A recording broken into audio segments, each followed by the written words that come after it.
welcome to another episode of Real Agency Talk. Steve and I are here with the legend Adam Day today. Legend, eh? Having a coffee and a chat about the world of agency. Yeah. So we're in January 25. So what we're going to talk about? Brilliant. No, thanks for joining us, Adam. And but obviously with a fascination in performance, Roger and I, joining Adam, performance is everything in the EXP world, of course, and it was slightly different to the high street, I understand, in terms of its independent agents. But if we take a broad sense, take a step backwards from the whole industry, what makes a good agent in your mind in the current marketplace? In terms of that performance? In terms of that performing of the agent on a day-to-day basis, what makes a really good agent in 2025? I can't give you one. One thing. No. Just give us a flavour of maybe you could picture someone who's doing really well, and what are their characteristics and what are they doing? I always think that I always start with having a why. I know that sounds a bit cheesy, but I think it's really important to have a purpose. My old business coach from 10 years ago, a guy called Derry, he always just say, "What's your purpose? Like, why are you doing this? What's the point in doing it? Why are you getting out of bed in the morning?" I think having that purpose, and then having goals as well, and because again, you say high performing agent, but high performing to one agent is, let's sell 10 houses a year, and they're very happy with that. They're making good money. They're very comfortable. High performing to another might be sell 100 houses a year, because that's their goal. And as long as you set those goals, and that then helps you to achieve your why, I think they're the two most important things when you first start out. And then of course it's consistency, it's hard work. I think there's also, this may not be a trait, but being humble. I think a lot of agents, that if you're talking about, how you go out and lead gen and generate business, you've got to be humble enough to go and realize that you've got to do the hard work. In the UK, you've climbed the slippery pole of being a manager, an area manager, regional director, whatever, and then you feel like you're taking a step back. And so you've got to have that humbleness to go and work hard and go and door knock. We've got a guy called downsizer who's just started, and he was an area director, an MD, I think. He was an MD, I think, wasn't he, of one of the big corporate brands. And he's out there, he's pounding the streets, he's knocking on doors. I mean, he is humble enough and understanding enough that he's got to go and get back to the muck and bullets of lead gen. Because it's end to end, right? As an EXP agent, you are, it's different to the high street where you're maybe pushed along a conveyor belt of people and input.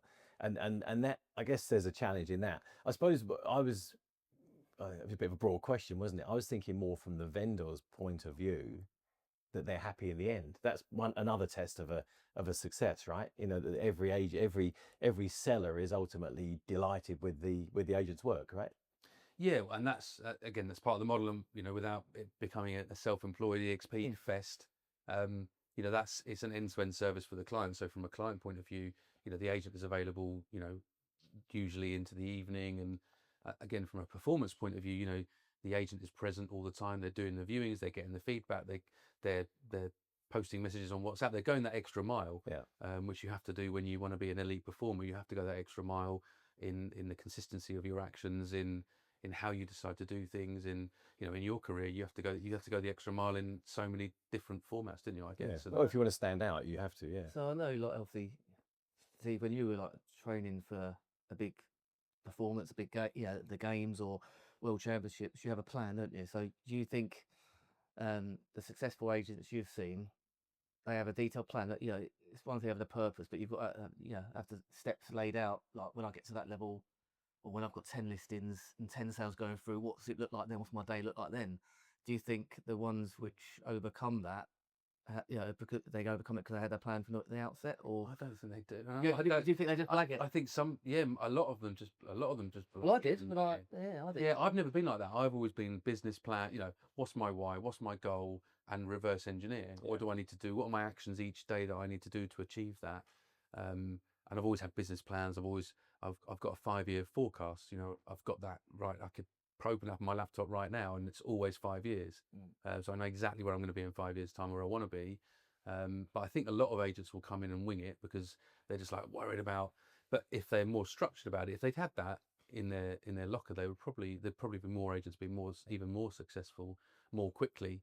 But it's a big daunting task and leap of faith jumping into it, isn't it? What you've just said there, that, you know, planning backwards, begin with the end in mind, have an outcome 5 years, you said that quite quickly, but that's inherent to a successful journey, right? Because then you're congruent, the process, the performance, the steps, the goals all align to where your why, right? Having a why on its own not enough, right? It's having that alignment along the way. That just to swing that around the other way, obviously the performance of the agents is successful. You know, to have success is ultimately important. What about the expectations of the sellers? Do you feel that's changing in terms of what the agent delivers? I think the expectations of the sellers has always been higher than we've delivered in the UK. So it's always trying to catch up. Yeah, but that, you know, I mean, again, I go back to my old Hatch days. The purpose of Hatch was not to try and disrupt the industry with low fees. It was to try and disrupt the industry with better marketing, you know, better photos, video tours, virtual tours, floor plans. Like in 2006, hardly anybody did floor plans. I mean, it's crazy. Like the technology. From the big corporates, literally didn't they? Got their staff like got told not one to or do. two photos, and that was it. And so you know, I was not the catalyst for that, but hopefully the likes of us and Purple Bricks and eMove and House Network, that was what we were focused on. It was focused on how do we enhance the marketing capabilities, and because that's what we felt the sellers expected. And as a seller, you know, I owned a house by that point, and I was thinking, if I was selling my house, I want a floor plan, I want some good photos, I want a virtual tour, and all this fancy stuff. And now it's evolved even further, where the seller, I think, expects video marketing and a presenter-led video tour, the sort of stuff that Adam does. And yet the agents are still far behind that. The self-employed agents aren't, and probably the self-employed agents are the ones that are keeping that up with the seller's expectations, hopefully, and will continue to do so. Because presumably they'll see, you know, a property being marketed, and they think, I want some of that. I see a drone footage or a flying to. You sent a video the other day of, you know, some amazing technology being integrated into the marketing. And then, of course, the AI input and how that's transforming. I mean, you know, eXp's a very forward-thinking organisation. Where do you see it going in terms of, or maybe a better question is, what characteristics do you think the future agent needs to possess to be highly successful? So you mentioned 5 years. So what's a successful agent look like in 5 years? God, that's a good question, isn't it? Now you're testing me. I mean, I think there's the. Are they going to be robots, Adam? Yeah. I was just about to say agents won't exist. No, I think the agent that uses AI, because AI obviously is going to be the thing that changes everything. The agent that uses AI to facilitate a better experience between them and the client, a more personal experience between them and the client, is the one that's going to win. And then people will say, well, what does that mean? You know, I think you can use AI for a whole. You know, I've written my business plan for 2025 on AI. Sure. I created a slideshow of my business plan on AI, and the whole business plan took me around about 4 minutes to write, whereas that business plan would normally take me 2 weeks to write. And I inputted all the data from 2024. I inputted my business plan from last year that I'd written by hand, if you like, and I said to AI, right, what are my OKRs, your objectives and key results? So I talk about OKRs quite a lot. What are your objectives and key results for 2025? Can you give me some ideas? And ChatGPT gave me it. I then said, right, now construct a business plan around this. You know, I agree with this, but I changed a few bits and pieces. Then I went to gamma.app, uploaded it, and said, create me a slideshow. And we did that across the whole of Europe, right? So I look after Europe now. We did that in every country across Europe, and we all had our business plans, our OKRs, very, very accurate, within about 4 or 5 minutes in each country. So agents can use that kind of thing. I think there's other stuff out there there's a company called HeyGen, which we're working with quite a lot now. It's a bit deep fakey, and I'm a bit dubious about that at the moment. But by the same token, why wouldn't you want to communicate with your vendors with an avatar of yourself with an offer, let's say, you know, a video? You know, you could have HeyGen will eventually be able to connect with a CRM system, an offer gets made, that offer then presented by you, but not you, as an avatar, saying, oh, hi, Mr. Jones, Adam here, I've got an offer of £380,000 on your house, you know, I think you should reject it. And AI will be able to predict whether that should be rejected or accepted. And that's going to be, there'll be people listening to this and watching this going, no way, that's ridiculous, taking the personal aspect away from it. But I just think there is opportunity there to potentially do that. We spoke before, didn't we, Steve, about, I looked at some tech this week where, you know, they listen to every phone call. You have all your agents, all your office line, all the phone, and it could be literally recording every call, and then it'll take notes. It'll rate your call and send you a percentage rating and how well you dealt with the type of questions or anything. So 99%, 10%, and then all of a sudden manager can go in. But it'll go straight into your CRM as well for all the notes. So you're Yeah. getting viewing feedback. Someone's telling you it, and it'll Well, it dictates it. there's AI out there at the moment I've heard about, which will listen to your phone call and then whisper into your other ear and tell you when to try and close. So if you're talking to someone about listing their property and you've been out to value it, and maybe they're calling you saying, "Oh, I've had this XYZ agent out and they told me they could do this, and well, can you do that?" Then you can be on the call and the AI will whisper into you and say, "This is the time to close," or ask for the business, or say this next, or say that next, or whatever. And it can coach people on the call. So if you're not embracing AI, you're going to get left behind, right? Because the quality is amazing, the speed of transformation, it's only growing, right? I get all that. The personal touch is still a factor, though, right? People buy from people, and there's what is it? 20% of the words you say, the rest of it is the body language and the other stuff that's going on, and people want to look someone in the eyes too, right? So presumably there's going to be pressure put back on that, or could it be the case that that'll just be removed completely? No, that won't be removed, I don't think. And the offer example is probably the offer example is probably a step too far. That probably is where that personal, personal approach is needed. I don't know. Estate agency for me, and having done, I thought I was a disruption in 2006 with better photos, and that didn't. There was no impact in the marketplace until 2015, 16, 17, probably in that respect. I do think that estate agency is 10 years behind. I do think that AI will transform every business. I wonder, there was a prediction by somebody that 2026 AI will take over the estate agency world. I just don't see it. I think we're so far behind the curve. I think clients are so far away from accepting AI in their biggest asset disposal and their biggest asset purchase. I'm just not sure they'll trust it. And presumably there's something of a resistance to change at that speed as well, right? There's 4 phases of change, if I understand it.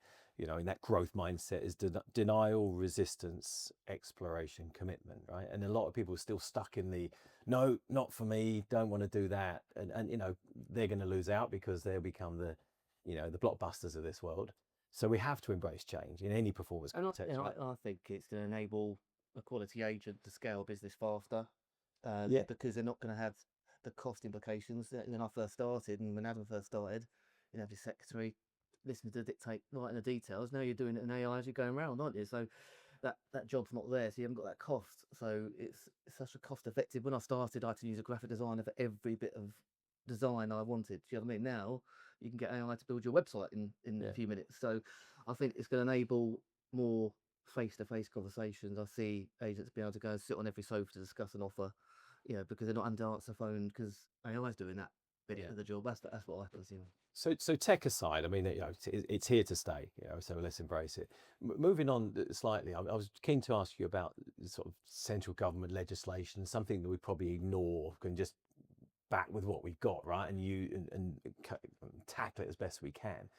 If you were to change anything in sort of governance in the industry, what would it be? Building more houses. That's probably not the answer. Supply. Yeah, supply. I just think the inventory is so low. We're on an island. The prices have shot up so quickly because there is limited supply, in my opinion.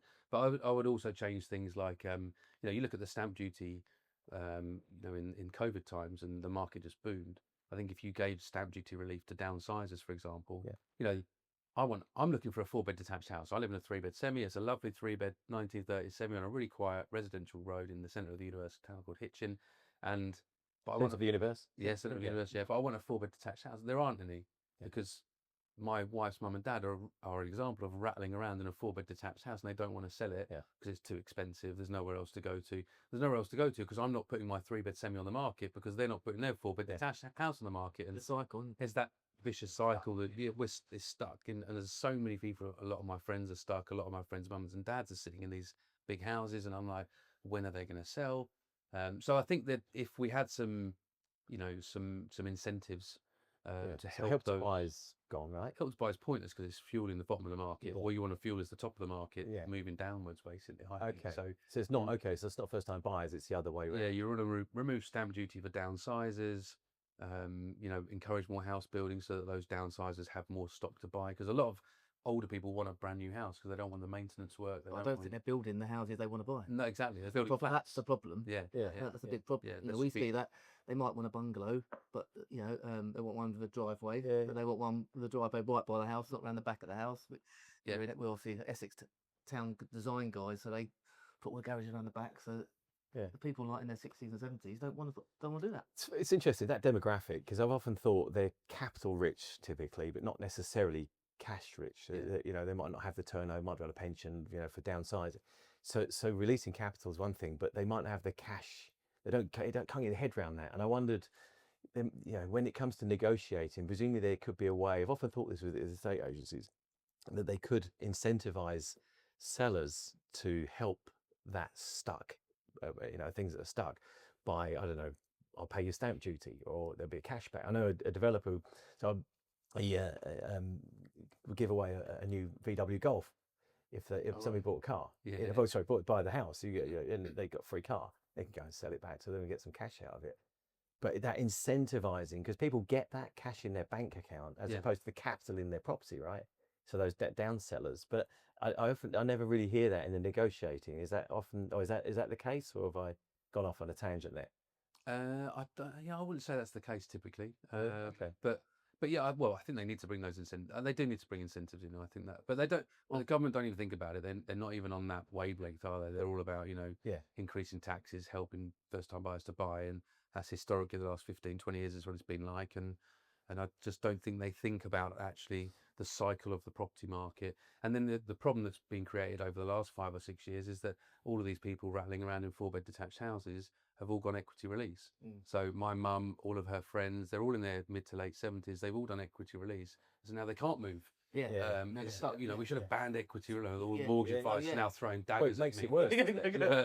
But they should have banned equity release, and then that would have forced the old people to sell, and then it would have created the demand for bungalows with a drive, or, you know, smaller 2-bedroom detached houses, or whatever those older, you know, the baby boomers want to move down to. And I mean, it sounds terrible. We have to wait for them all to die, aren't we? Basically. Sentimental old fool.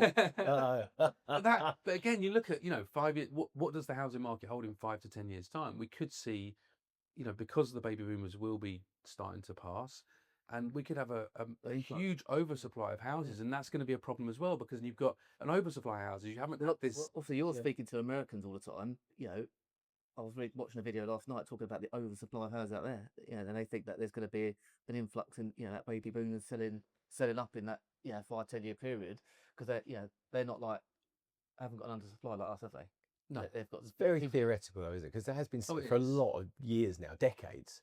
But haven't seen it happening. We're talking about 72 million by 2035, whatever it is, in terms of UK population. You know, we've got half the size of France, gone past France in terms of our population now.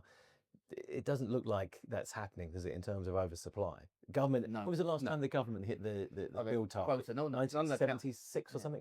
They just miss it every year. It's a joke. So I get that supply thing, but then the planning issues are a challenge as well, right? 100%. Yeah, that's another story. That is another story altogether. That is a big problem. Coming back to the sort of independent agent and the growth of what you've been, you know, sort of in charge of for the last 6 years. How's it going? I mean, in terms of where are you on your journey of ascendance, do you think? eXp specifically? Yeah, we're about nearly 700 agents. So we'll probably go past 700 agents in February, maybe early March time. So yeah, I mean, it's busy. I mean, as of today, what is it, the 29th of January, we're the largest estate agency brand in the UK. So we're literally like 3 or 4 instructions ahead of our purple friends. So we've jumped into first place in terms of number of listings, which is crazy to think. I mean, I was talking to somebody yesterday, and they were saying about it was someone in another country, and we're thinking of opening another country, and obviously I'm overseeing a lot of this stuff now. And they said, "Oh, what's the marketing budget?" I said, "0. You have no marketing budget." And I said, "Well, you must have started with a marketing budget." And no, I had no marketing budget whatsoever. I just had. And he said, "Well, how'd you do it?" And I said, "Well, I sought some advice from various people like Chris Watkin and various others, and they said, do video on LinkedIn, get yourself in the press, the trade press, and use your connections." And that's exactly what I did, and that's exactly what we're trying to build. And I think if you think of I often say to people, you know, you think of Uber, Google, Facebook, Airbnb, all of those companies were built through word of mouth. You know, I was told about Google. I remember the guy that told me about Google. I remember the first invite from Facebook. All of these different companies, these disruptive companies, and so a true disruptor is usually done through word of mouth, not through spending hundreds of millions on TV and shouting at people. And I think that's where EXP, without, I mean, I know people hate the word disruption, but that true disruption is from word of mouth, which is how we built EXP. Final question. One more question. I know we've got for time. So you said you have a 5-year plan. You plan things, and you begin with the end in mind. We talked at the top of the chat. So you're 6 years into your leadership. So are you on schedule? Did you plan this? No, to be fair, I didn't plan. No, I didn't plan. Well, I mean, I remember my old boss, well, one of my old bosses, the CFO at the time, he said, I'm not going to do an American accent. He said, Adam, I want 200 agents in year one. And I said, we'll be lucky to get 40 in year one, to be honest, Jeff, because this has never been done before in the UK. I've got no idea what this looks like. The only other examples I've got are another American model, which has been around for 6 years. They've got like 300 agents. It's taken them 6 years to get 300 agents, Jeff. You know, give me a... And so he was very, very, 200 in year one. We didn't get there. We got to about 120 in year one, which surprised me. You know, that was a big surprise to me, was that leap. And again, COVID probably helped me a little bit, Sure. but so yeah, I've not really known how to forecast it. I've kind of thought, I've got my head around it now and what that might look like in, end of this year and then the following 2 or 3 years as well. And I've got my 5 years. I'm not going to give you predictions because I've had egg on my face in the past. I have seen them as well. Oh, they do exist. Yeah, they do exist. Yeah. Great. Well, no, thanks for joining us. Thanks for joining us. Appreciate your time. No worries. Yeah. Until next time. Thank you. Cheers.